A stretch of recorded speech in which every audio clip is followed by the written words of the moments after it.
प्रिय छात्रों, मैं रामपाल मीणा से आचार्य इतिहास एलबीएस गवर्नमेंट कॉलेज कोटपुतली।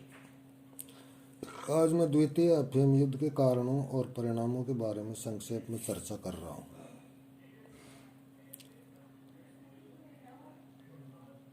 यह टॉपिक आधुनिक विश्व का इतिहास paper second BA part third से संबंधित है।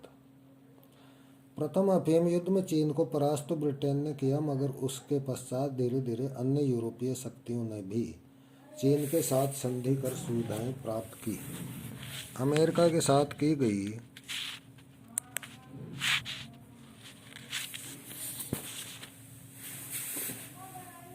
वागिया एवं फ्रांस के साथ संपन्न हवामपोआ के संधियों में यह व्यवस्था थी कि 10 वर्ष पश्चात पुनः संधियों का पुनरीक्षण किया जाएगा। उधर ब्रिटेन चीन में और अधिक सुविधाएं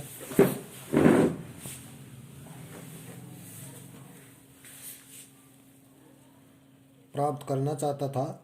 विदेशी शक्तियों ने जब चीन के समक्ष संधियों के पुनरीक्षण की मांग रखी तो चीन ने उनकी ओर कोई ध्यान नहीं दिया। अब अंग्रेजों को समझ में आ गया कि बिना युद्ध किए चीन से मांगे मनवाना आसान नहीं है। इस प्रकार द्वितीय अफीम युद्ध की परिस्थितियां निर्मित हुई। द्वितीय अफीम युद्ध के कारण: नंबर 1, चीनी शासकों का भ्रम एवं अयोग्यता। प्रथम अफीम युद्ध के बाद भी चीनी शासकों को यह मिथ्या भ्रम था कि वे विदेशियों को नियंत्रित करने में समर्थ हैं। उधर मंचू शासकों की अयोग्यता के कारण देश में भ्रष्टाचार, शोषण, बेकारी, भुखमरी, षड्यंत्र एवं अफीम की तस्करी के कारण स्थिति दुर्बल एवं अराजकतापूर्ण होती जा रही थी। इन परिस्थितियों का लाभ साम्राज्यवादी शक्तियां उठाना चाहती थी। दूसरा कारण है नानकिंग की संधि से उत्पन्न असंतोष। चीनी लोग 1849 ईस्वी की नानकिंग की संधि को अपने लिए अपमानजनक मानते थे। इस कारण चीन वासियों के मन में विदेशियों के प्रति घृणा की भावना व्याप्त थी।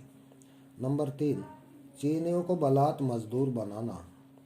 चीन में व्याप्त बेरोजगारी, बेकारी एवं भुखमरी का लाभ उठाकर विदेशी लोग चीनियों को मजदूर के रूप में जबरन क्यूबा एवं पेरू भेज रहे थे। जब मंचू शासन ने इसका विरोध किया तो संघर्ष की स्थिति निर्मित हुई। नंबर 4, चीनी जहाजों से वसूली। जलदस्युओं को पकड़ने के बहाने विदेशियों ने चीनी जहाजों से उनकी रक्षा के नाम पर काफी धन वसूल किया, जिससे चीन नाराज था। पांचवां कारण, व्यापारिक सुविधाओं के विस्तार की इच्छा। ब्रिटेन, फ्रांस एवं अमेरिका चीन में व्यापारिक सुविधाओं का विस्तार चाहते थे। उनकी प्रमुख मांगें निम्नलिखित थी: चीन के आंतरिक भागों में प्रवेश की सुविधा दी जानी चाहिए। नंबर 2, पीकिंग में राजदूत रखने की सुविधा हो। नंबर 3, शुल्क दरें समाप्त करने की सुविधा हो। फरवरी 1854 ईस्वी में ब्रिटिश उच्चायुक्त लॉर्ड बेंटिंग ने उक्त प्रस्ताव रखे। चीनी प्रशासन ने उक्त मांगों की उपेक्षा की, अतः इन परिस्थितियों में बल प्रयोग अपरिहार्य हो गया। छठा कारण, फ्रांसीसी पादरी को फांसी। चीन के क्वांगत्सी स्थित अधिकारियों ने फरवरी 1856 ईस्वी में फ्रांस के कैथोलिक पादरी अगास्ट चैपरिलेन को विद्रोह के आरोप में बंदी बनाकर फांसी दे दी। फ्रांस इससे अत्यधिक नाराज हुआ। वह अब इसका बदला लेना चाहता था। नंबर 7, लोरचा एरो जहाज की घटना। यह अफीम युद्ध का तात्कालिक कारण था। द्वितीय अफीम युद्ध का तात्कालिक कारण लोरचा एरो जहाज की घटना सिद्ध हुआ। लोरचा एरो जहाज का मालिक एक चीनी था, मगर उसका कप्तान अंग्रेज था। जहाज पर अंग्रेजी झंडा फहराया था। चीनी अधिकारी जलदस्युओं को पकड़ना चाहते थे। इसी क्रम में उन्होंने लोरचा एरो जहाज की तलाशी ली एवं उसके 12 चालकों को बंदी बना लिया। ब्रिटिश वाणिज्य दूत ने चीन के सम्मुख 2 मांगे रखी। नंबर 1, 12 जहाज चालकों को मुक्त किया जावे। नंबर 2, इस घटना के लिए चीन माफ़ी मांगे। चीनी शासक ने जहाज चालकों को तो मुक्त कर दिया, मगर माफ़ी मांगने से साफ इनकार कर दिया। इसी बहाने को लेकर अंग्रेजों ने चीन के विरुद्ध युद्ध की घोषणा कर दी। अब इस अफीम युद्ध में ब्रिटेन ने प्रारंभ किया था और फ्रांस ने भी इसको इंग्लैंड को साथ दिया था। क्योंकि फ्रांस भी पादरी ऑगस्टे चैपरीलेन के मृत्युदंड से नाराज था, अतः उसने चीन के विरुद्ध युद्ध में अंग्रेजों का साथ दिया। 30 मई 1858 ईस्वी तक आंग्ल फ्रांसीसी सेनाएं पेकिंग के निकट टिंटसिन तक घुस आई। अब चीन की स्थिति अत्यंत कमजोर हो गई। बाध्य होकर चीन ने विदेशियों के साथ टिंटसिन की संधि जून 1858 में संपन्न की।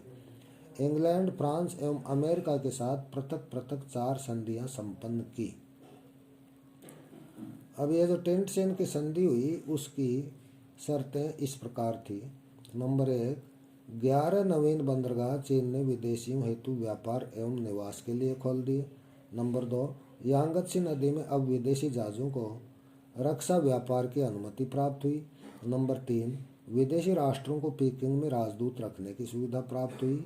नंबर 4, चीन के आंतरिक भागों में भी विदेशी व्यापारियों को आवागमन की सुविधा प्राप्त हो गई।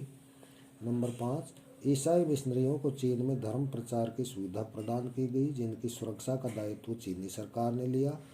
नंबर 6, चीन ने 40 लाख ताइल इंग्लैंड को एवं 20 लाख ताइल फ्रांस को क्षतिपूर्ति के रूप में देना स्वीकार किया। नंबर 7, चीन ने शुल्क की नई एवं उदार दरें स्वीकार की। नंबर 8, अफीम व्यापार को चीन ने कानूनी मान्यता प्रदान की।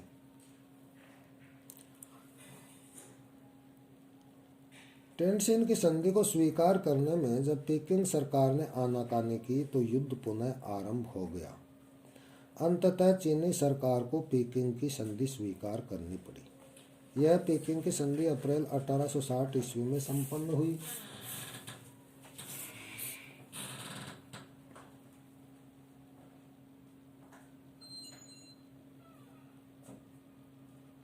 इस संधि की शर्तें निम्नलिखित थी। पीकिंग की संधि द्वारा टिंटसिन की संधि की शर्तों को मान्यता प्रदान की गई। नंबर 2, विदेशी व्यापार हेतु टिंटसिन को भी खोल दिया गया। नंबर 3, कोलोन प्रायद्वीप ब्रिटेन को प्राप्त हुआ। नंबर 4, ब्रिटेन में ब्रिटिश प्रतिनिधि को स्थायी निवास की सुविधा प्राप्त हुई।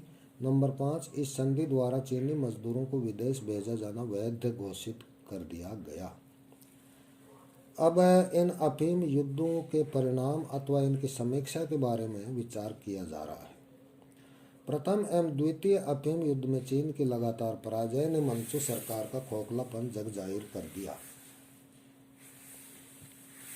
अब आंतरिक भागों में विदेशियों को आवागमन की सुविधा प्राप्त हो गई। पश्चिमी धर्म प्रचारकों को चीन से भूमि क्रय की सुविधा प्राप्त हो गई। दोनों संधियों द्वारा कुल 16 बंदरगाह व्यापार हेतु खुलने से चीन की एकता, अखंडता एवं संप्रभुता को खतरा उत्पन्न हो गया। प्रथम अफीम युद्ध में चीन के शोषण का जो अपूर्ण कार्य था उसे द्वितीय अफीम युद्ध ने पूर्ण कर दिया। विदेशी शक्तियों को चीन के रूप में एक दुधारू गाय प्राप्त हो गई, जिसका वे बहुत प्रकार से शोषण करने लगे। चीनी तरबूज का मनचाहा बंटवारा विदेशियों ने अपने बीच कर लिया। इन संधियों के द्वारा साम्राज्यवाद के एक नए रूप की स्थापना हुई। प्रथम एवं द्वितीय अफीम युद्ध द्वारा यूरोपीय शक्तियों ने चीन में अपनी साम्राज्यवादी महत्वाकांक्षा को पूर्ण किया। चीन अब एक अंतर्राष्ट्रीय उपनिवेश बन गया। 1842 की नानकिंग एवं 1860 की पीकिंग की संधि द्वारा पाश्चात्य साम्राज्यवाद का एक निरंकुश स्वरूप उभर कर सामने आया। चीन में साम्राज्यवाद के एक जिस नए रूप की स्थापना हुई उस साम्राज्य की मूलभूत विशेषताएं इस प्रकार थी। नंबर 1, 1842 की नानकिंग की संधि द्वारा ब्रिटेन ने हांगकांग चीन से प्राप्त कर लिया। हांगकांग की स्थिति एक क्राउन कॉलोनी के समान थी। चीन का अब उसके साथ कोई संबंध नहीं रह गया। हांगकांग के बहुसंख्यक नागरिक चीनी होते हुए भी राजनीतिक दृष्टि से ब्रिटेन के अधीन थे। नंबर 2, नानकिंग की संधि द्वारा 5 एवं टिंटसिन की संधि द्वारा 11, इस प्रकार दोनों संधियों द्वारा कुल 16 बंदरगाह नगर अब पश्चिमी शक्तियों के प्रभुत्व में आ गए। इन्हें संधि के अधीन बंदरगाह ट्रीटी पोर्ट कहा जाता है। इन नगरों में धीरे धीरे विदेशी बस्तियों का विकास हुआ जो चीन के नियंत्रण से स्वतंत्र थी।